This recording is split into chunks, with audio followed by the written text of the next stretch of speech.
My husband and I moved into this house about 9 months ago. At first, the neighbors seemed okay. We are the high and by type. There is a woman who lives directly across the street who I'll call Lucy. On Mother's Day, as my husband and I were leaving for brunch, Lucy wished me a happy Mother's Day, and I wished her the same. Lucy began approaching our driveway as we started to pull off. I didn't want to be rude, so I rolled down the window and told her we were in a hurry, and we could talk when I returned. She became hysterical, yelling obscenities and throwing her hands in the air. My husband pulled off. When we returned, we noticed 3 of our 4 planters on pedestal stands located outside the front door were turned over. As we got out the car, she ran out of the house and stood at the end of her driveway. She didn't say anything, and she just watched us. We decided to go to the store, replace the planters, and clean everything up when we put up the new planters. We also decided to get 6 wireless security cameras to put in all of our windows in case she pulled something like that again. When we pulled up, Lucy ran out again, but this time she brought a chair to the end of her driveway to watch us. As we were cleaning up and replacing the planters, a neighbor came to speak to us. He told us that the landlord should have warned us about Lucy, that the woman sometimes does things like that if she feels slighted or disrespected. Our response was, we're not there for her entertainment or companionship, and she needs to stay away from our property. When we began installing the cameras, she went back into the house. The next day, when we left for work, Lucy ran outside in a nightgown and stood at the end of the driveway with her arms folded.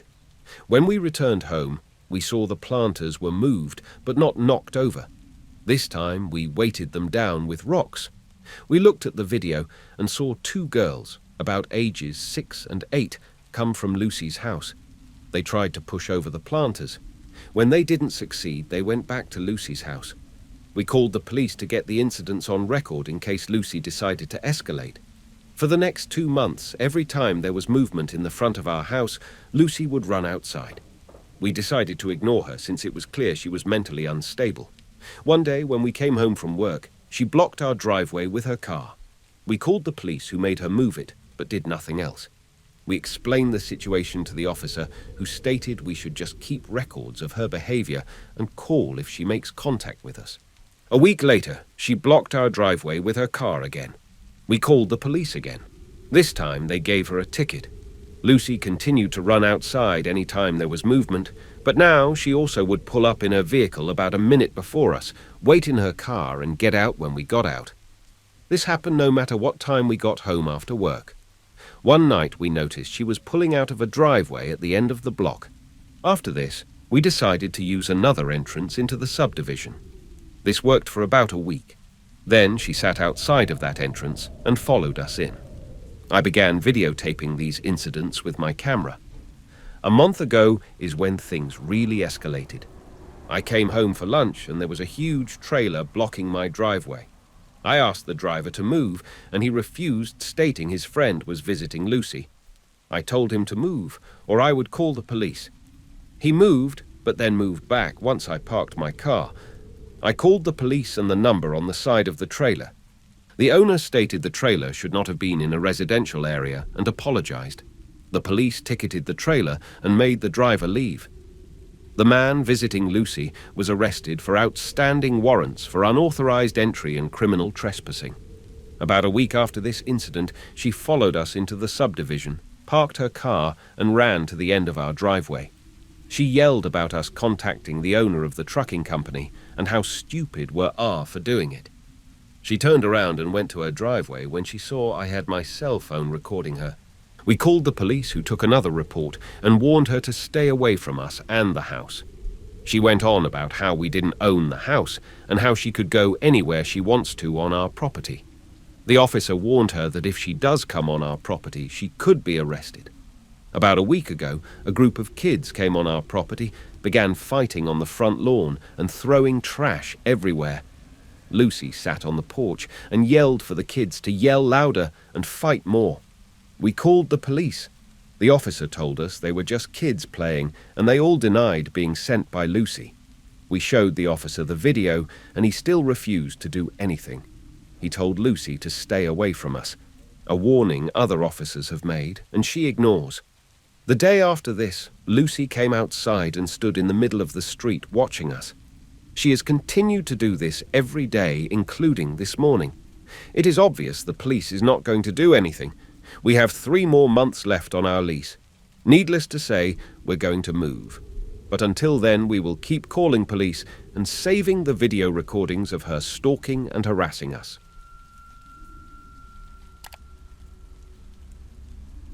I had 4 friends in high school. We ate lunch together, had sleepovers together, and threw parties together.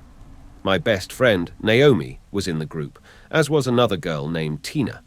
Tina suffered from bipolar disorder, depression, and mild dissociative identity disorder, but she would keep this a secret for 4 more years. She always had dark blemishes on her arms and legs, which she would later confess were self-inflicted burns. She alluded to her difficult home life, but never elaborated.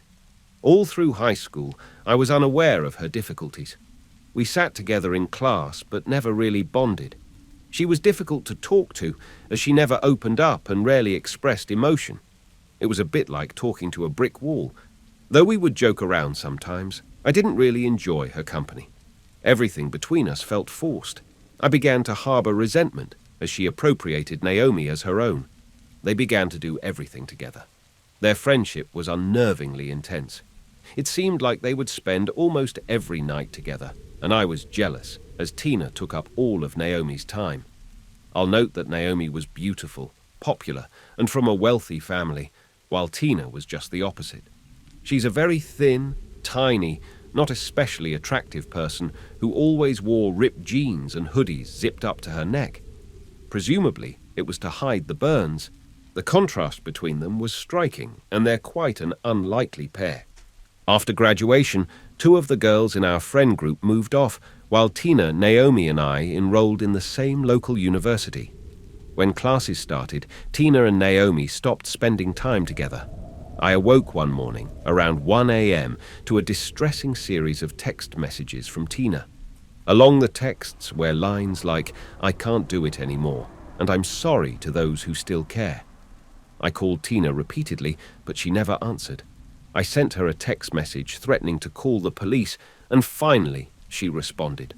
She confided in me about her disorders, her lifelong depression, and how Naomi had abandoned her.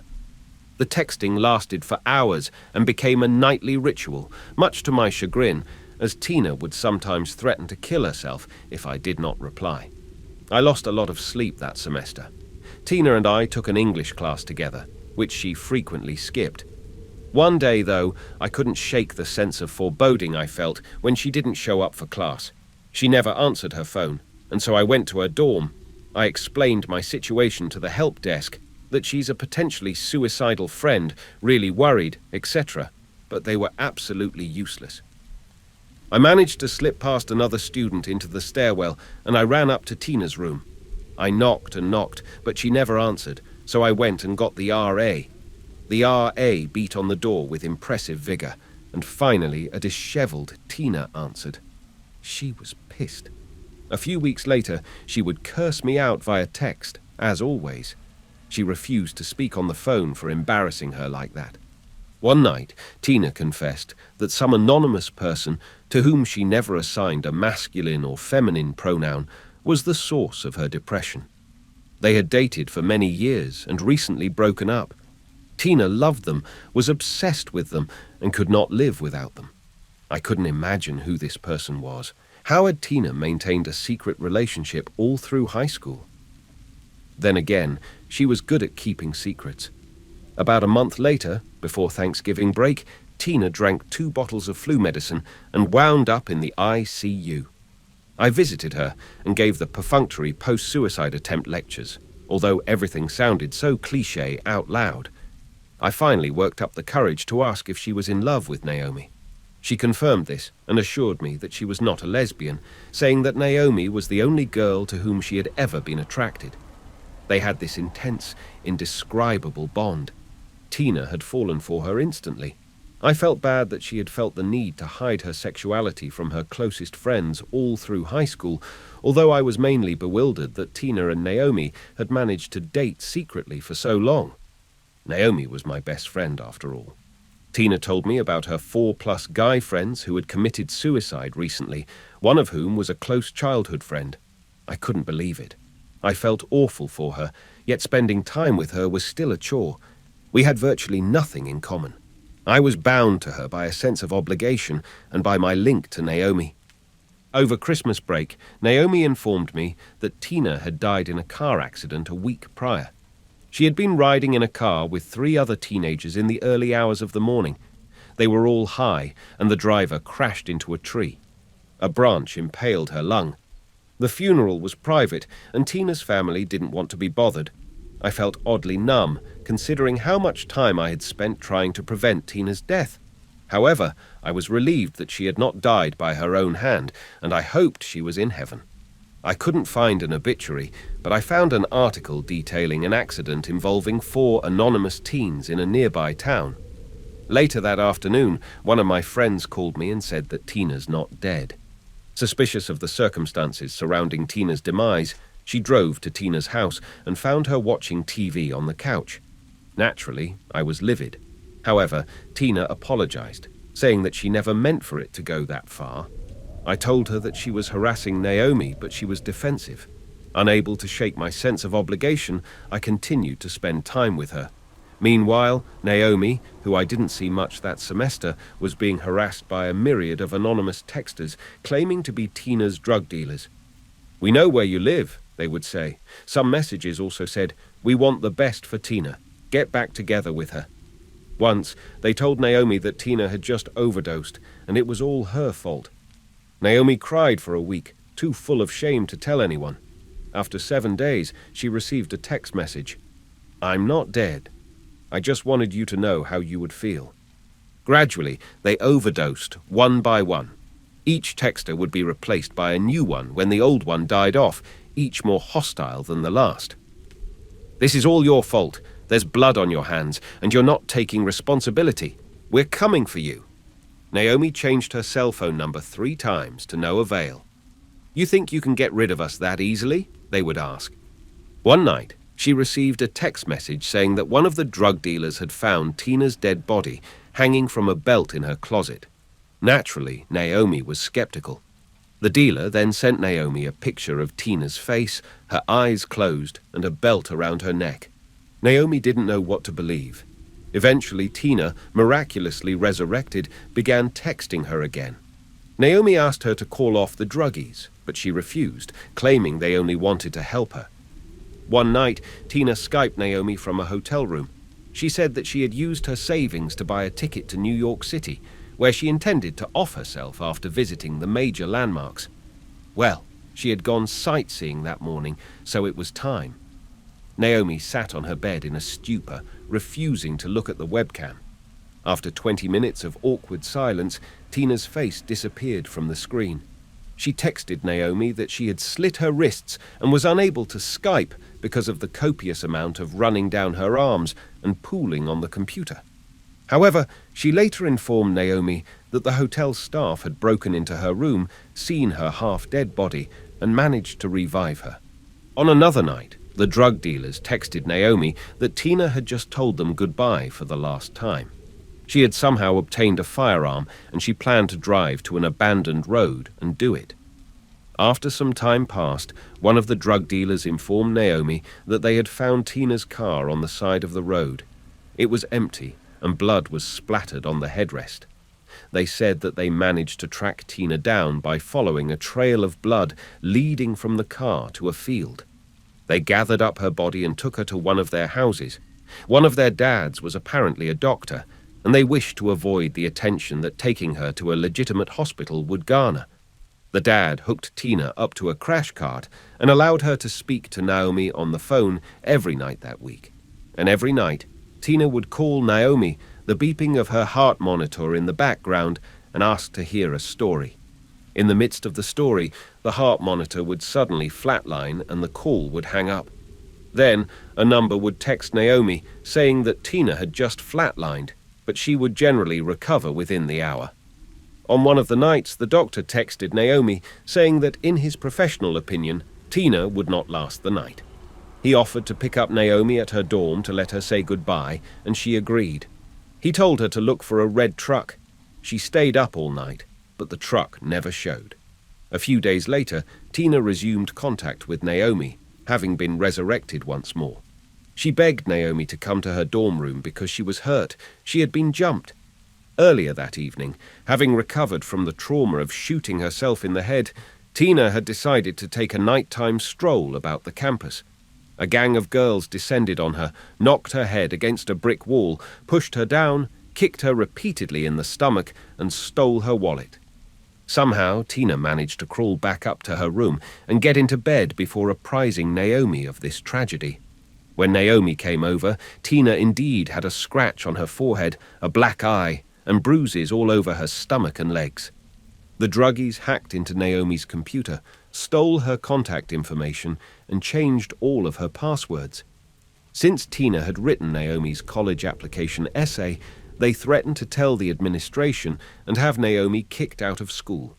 They texted Naomi's parents, pretending to be concerned classmates. They said that Naomi was partying every night and failing all of her classes. Finally, Naomi was forced to spill all to her family. They resolved to file a police report the next day.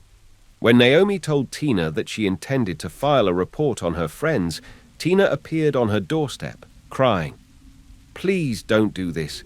Everything will trace back to me. I don't know how they did it, but everything will trace back to my computer."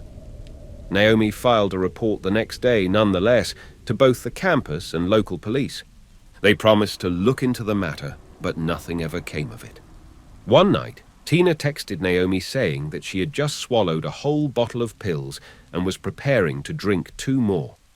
Naomi reluctantly traversed the campus and arrived at Tina's dorm. Tina let her in the front door and led her up to her bedroom, where she crawled into bed and began shaking and shivering and claiming to have hallucinations. Naomi waited for Tina to go to sleep, then stood to go. Tina opened her eyes and asked where Naomi was going, to which she replied, "I can't deal with you anymore," or something along those lines. Tina got out of bed and retrieved another bottle of flu meds, which she began drinking. When Naomi ripped it away and poured it down the sink, Tina retrieved another bottle and started drinking, saying, "This is all your fault," between gulps. Naomi snatched that bottle too and left. It was about this time that Tina landed in the hospital and everything came to light. Naomi and I began spending time together again, and she told me about how their romantic relationship began. During our junior year of high school, while Naomi was riding back from the metropolis with her parents, Tina texted her saying that she just couldn't do it anymore. "I have the pills right here. If you don't come over, I'm going to do it." Well, still being 3 hours out of town, there was little Naomi could do. When she arrived back in town, Tina said that she had already taken enough pills to off herself. She begged Naomi to come over, but being without a car and with parents that did not approve of Tina and refused to drop their daughter off at Tina's house, Naomi had to stay at home. Tina then drove across town in her weakened state and picked Naomi up herself. They drove back to Tina's house and lay on her bed, crying. After several hours, Tina said that she thought it was time. Thinking it was the only thing that would cheer Tina up in her final moments, Naomi kissed her. Suddenly revived in the manner of Snow White or Sleeping Beauty, Tina stood up and went into the kitchen to make spaghetti. Where were her parents during all of this? I have no idea. Now, back to college. I attempted to distance myself from Tina after her fake death, but before I could cut things off cold turkey, I felt compelled to convince her to visit a preacher I know who's really good with counseling. I thought this would help, especially since Tina once told me that she knew demons were inhabiting her body. She said she could feel them come and go as they pleased. One day, Tina told me that she had a brain tumor. She didn't yet know whether it was malignant or benign, but she needed me to pick her up from a procedure the following week. Naturally, I wasn't to tell her mother because Tina didn't want to worry her unnecessarily. Tina was to have a stereotactic brain biopsy in which 4 small holes are drilled into the skull in order to support a metal halo. Another hole is drilled at the site of the tumor, and a needle is then inserted through the skull into the brain. So, on the day of the appointed procedure, I called the hospital. They said they had no patients by that name. When I picked her up, she was sitting at a picnic table outside the hospital with no wristband and no discharge papers. She was wearing a baseball cap, and I asked to see the site of the incision, but she refused to remove the cap because the breeze was irritating her holes. That week, after much persuasion, she agreed to see the preacher, but only if I would drive her. Was I leery about driving someone who claimed to be intermittently possessed by demons to something they thought was an exorcism? Yes. So when the preacher cancelled the appointment due to the birth of his granddaughter, I was rather relieved. I never saw her again after that day at the hospital, except from a distance. We still go to the same school. The last text I sent to her was to say that the appointment was cancelled. Irritated by my aloofness, she sent me a barrage of texts a few days later, talking about how she was worried by my silence, how much she loved me, etc. I guess I feared transference, so I never responded. Frankly, I was glad to be done with it. She is still alive and in a long-term relationship with another girl. Ironically, it's one of her old roommates during all those shenanigans. She still texts Naomi every once in a blue moon, asking to revive their friendship.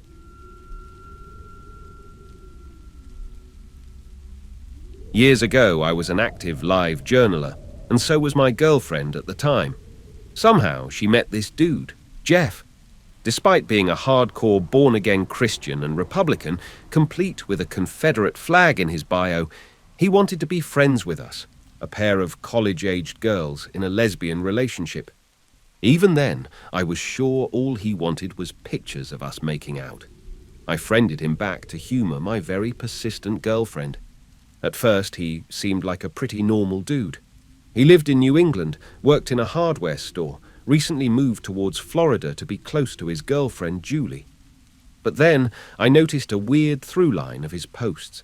Every single one was about this girlfriend, and now they had somehow been separated against their will, and he couldn't contact her and was basically dying from heartbreak.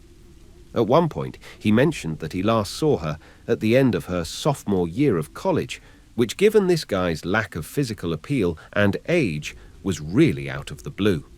Around this time, my GF started texting him, and he was immediately super clingy, doing the whole hi and hello with emoji thing for literally 40 texts if she didn't respond right away. But through this, she learned more about his relationship. They'd met on LiveJournal and started dating online, but when he moved to be close to her and her parents found out about him, they broke it off. They planned to reconnect when she got back to college in the fall, but in the meantime he was trying to contact her via any means necessary.